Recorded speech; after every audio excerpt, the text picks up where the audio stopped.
Today's pronunciation lesson is contrasting the sounds I and First, I will use each sound in a word.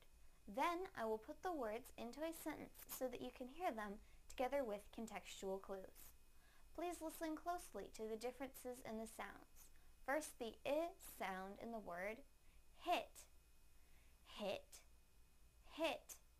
Now the sound in the word hut, hut, hut.